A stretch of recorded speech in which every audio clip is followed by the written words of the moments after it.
পুরুষ মানুষ সহজে কাঁদে না, কারণ পুরুষের চোখে পানি মানায় না। জন্মের পর তাদের মাথায় ঢুকিয়ে দেওয়া হয়, যতই কষ্ট হোক না কেন চোখে কখনো পানি আনা যাবে না।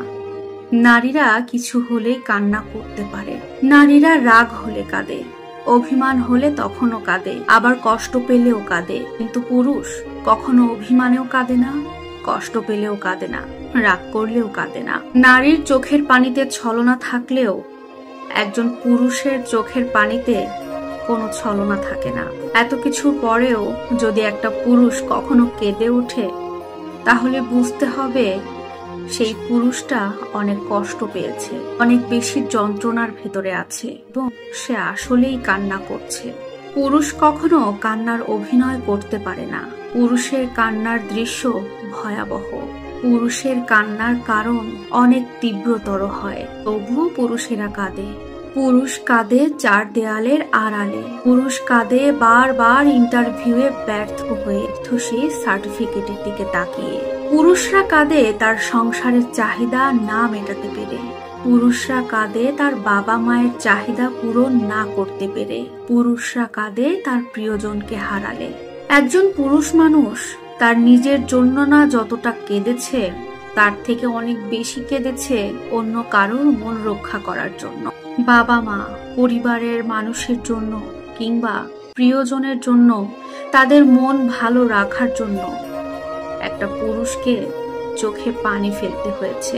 ইতিহাস বলে যে নারী ইচ্ছাকৃতভাবে পুরুষের চোখের পানির কারণ হয়, সেই নারী জীবনে খুব একটা সুখী হতে পারে না। এটা কিন্তু কোনো পুরুষের অভিশাপ নয়, এটা একটা পুরুষের চোখের পানির কারণ আর দীর্ঘশ্বাস। নারীরা বেঁচে থাকে বাবা কিংবা স্বামীর ওপরে ভরসা করে, আর সেই নারীর জন্যই যদি কোনো পুরুষের কাঁদতে হয়, তাহলে সেইটা একটা নারীর জন্য অমঙ্গল। পুরুষের চোখের পানি কখনো বিফলে যায় না, প্রকৃতি তার প্রতিদান দেয়।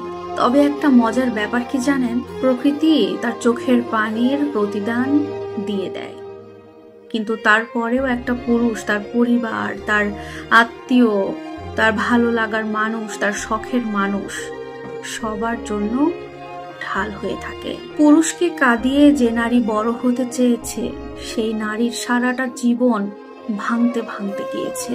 কারণ একটা নারীর জীবনে স্রষ্টার পরেই একজন পুরুষের স্থান। ওই যে বললাম, পুরুষ মানুষ কখনো কাঁদে না, কারণ পুরুষের চোখে পানি মানায় না।